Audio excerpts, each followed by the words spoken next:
Okay students, आज हम बताएंगे आपको इमेज फॉर्मेशन जो कि चल भी रहा है। Image formation by concave mirror. ठीक है, यही तो पढ़ा रहे हैं आपको। ओके, तो आपको 4 कंडीशन हमने आपको बता दी थी। कितनी कंडीशंस? 4। कौन कौन सी होती है फिर से बता देते हैं। ये आप कहाँ कहाँ इनफाइनाइट पर रख सकते हैं और सेंटर ऑफ कर्वेचर पर रख सकते हैं, between centre of curvature, focus पर और बिटवीन फोकस एंड पोल पर, and between centre of curvature and infinity पर। तो इन्फिनिटी का जो इमेज बनता है वो फोकस पर बनता है, और अगर ऑब्जेक्ट रखा है between infinity and centre of curvature तो बनता है centre of curvature and focus के बीच। अगर सेंटर ऑफ कर्वेचर और फोकस के बीच रखा है तो बनता है आपका infinity and centre of curvature के बीच। ये 4 आपको बता चुके हैं। अब आपको आज बताएंगे सेंटर ऑफ कर्वेचर पर रखेंगे at and between focus and pole के बीच रखेंगे। ठीक है स्टूडेंट, तो चलिए तैयार हो जाइए। ये हमने लिया concave mirror. This is the principal axis, principal focus and centre of curvature. This is the pole. हम कहाँ रखेंगे ऑब्जेक्ट को? At centre of curvature. Okay, अब हम क्या करेंगे? लाइट रे इंसिडेंट कराएंगे। ठीक है, कॉनकेव मिरर में तो एक तो हमने पैरेलल लाइट रे इंसिडेंट करा दी, तो ये फोकस होकर रिफ्लेक्ट होकर आ जाएगी। और दूसरा हम जो है फोकस से होकर के, तो ये कहाँ से होकर जाएगा? तो ये देखो गलत बन गया। बहुत अच्छे ढंग से जब आप बनाएंगे तभी आपका बनेगा। ठीक है, हाँ। सेंटर ऑफ कर्वेचर पर यदि हम ऑब्जेक्ट को रख रहे हैं, ये मिरर आपका सही बनना चाहिए। मिडिल पॉइंट पर प्रिंसिपल एक्सिस होनी चाहिए, और ये फोकस और पोल के बीच की डिस्टेंस और centre of curvature and focus के बीच की डिस्टेंस इक्वल होना चाहिए। अगर हम ऑब्जेक्ट को प्लेस करते हैं सेंटर ऑफ कर्वेचर पर, तो सेंटर ऑफ कर्वेचर पर ही बनता है क्या? इमेज। तो यहाँ से देखिए ये गया, ये रिफ्लेक्शन जो है, देखो ये लाइन सही ढंग से खींच नहीं जाती सीधे। ठीक है, मान लीजिए दूसरा हमने फोकस से होकर इंसिडेंट करा दिया, तो ये देखिए लगभग पूरा सही बन गया। अगर हम ऑब्जेक्ट को प्लेस करते हैं सेंटर ऑफ कर्वेचर पर, तो उसका जो इमेज बनता है वो कहाँ बनता है? सेंटर ऑफ कर्वेचर पर ही बनता है। जब आप अच्छे ढंग से नाप तोल करके बनाएंगे तभी बनेगा, नहीं तो इधर उधर बनेगा जैसे हमारा भी बना है। ठीक है, अगर हम इसको दोबारा बनाते हैं, देखिए आपको दूसरे ढंग से तो बिल्कुल सही बनेगा।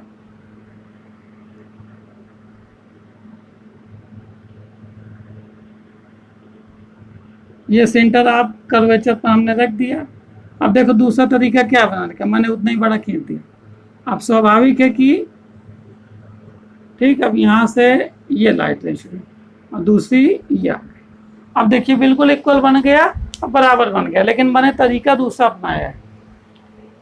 चीज वही है, उसी प्रकार करना है सब, लेकिन मैंने तरीका दूसरे ढंग से, ताकि वही बन जाए। लेकिन ये तरीका बताने के लिए जब आप बनाएंगे तो पहले पैरेलल लाइट रे इंसिडेंट कराएंगे, फिर वो फोकस से होकर रिफ्लेक्ट होगी, फिर एक फोकस से इंसिडेंट कराएंगे तो वो पैरेलल टू द रिफ्लेक्ट हो जाएगी प्रिंसिपल एक्सिस के। दोनों कहाँ का कट करेंगी? इंटरसेक्ट करेंगी इस पॉइंट पर। तो यहाँ पर आपका क्या बन जाएगा? इमेज। तो कैसा बनेगा? यहाँ पर लिख दें, when the object placed at centre of curvature, ठीक है, centre of curvature, then image is formed at centre of curvature. Okay student, इसके बाद दिस इमेज इज inverted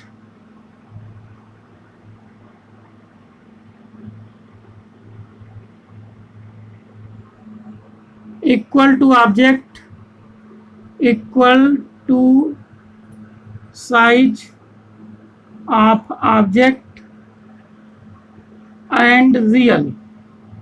आगे समझ में स्टूडेंट, अगर हम ऑब्जेक्ट को सेंटर ऑफ कर्वेचर पर प्लेस करते हैं तो इमेज जो फॉर्म होगा सेंटर ऑफ कर्वेचर पर ही फॉर्म होगा। दूसरा नंबर, इन्वर्टेड मतलब उल्टा बनेगा। और तीसरा नंबर,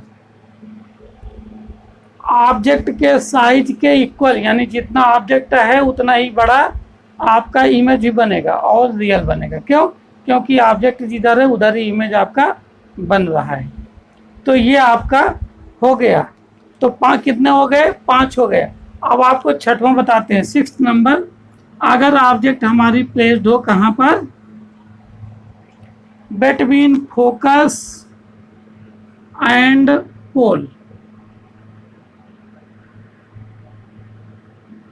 अगर पोल और फोकस के बीच हमारा ऑब्जेक्ट रखा है तो इमेज कहाँ फॉर्म होगा? ठीक है। तो हम पैरेलल लाइन क्या करें? इंसिडेंट करा दें तो ये फोकस से होकर रिफ्लेक्ट हो जाएगी। ठीक। और दूसरी अगर हम सेंटर ऑफ कर्वेचर से इंसिडेंट करा दें तो ये देखिए दोनों फैल रही हैं, है ना।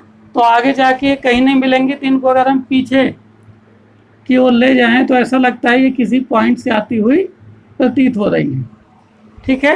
तो जहाँ से आती हुई प्रतीत हो रही है, अगर पीछे लाइन बढ़ाएंगे तो ये डॉटेड से शो कर देंगे। ठीक है स्टूडेंट। और यहाँ पर क्या कर देंगे? Perpendicular line to the principal axis खींच देंगे। तो ये आपका इमेज फॉर्म हो गया। ठीक है। तो कैसा फॉर्म हुआ? ऑब्जेक्ट से बड़ा है, लार्ज है, सीधा है, ये सीधा है, ये भी सीधा यानी इरेक्ट है।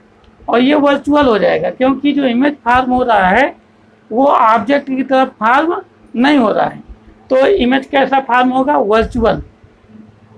और back side of the mirror, back side भाई इधर बनना चाहिए, ये फ्रंट साइड है तो back side of the mirror. तो चारों प्रॉपर्टी हो गई। तो मैं यहाँ पर लिख देता हूँ, if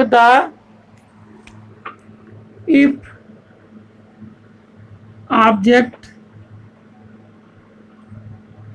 is kept between, इसमें इंक नहीं है, if object is kept between focus and pole, focus and pole, ठीक है, then image is formed,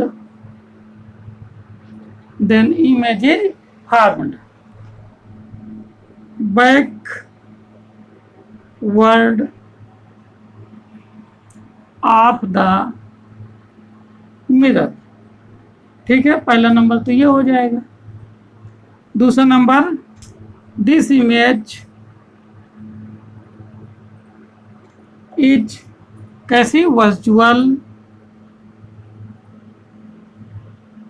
erect यानी सीधी, and virtual erect and large. ये हो गया।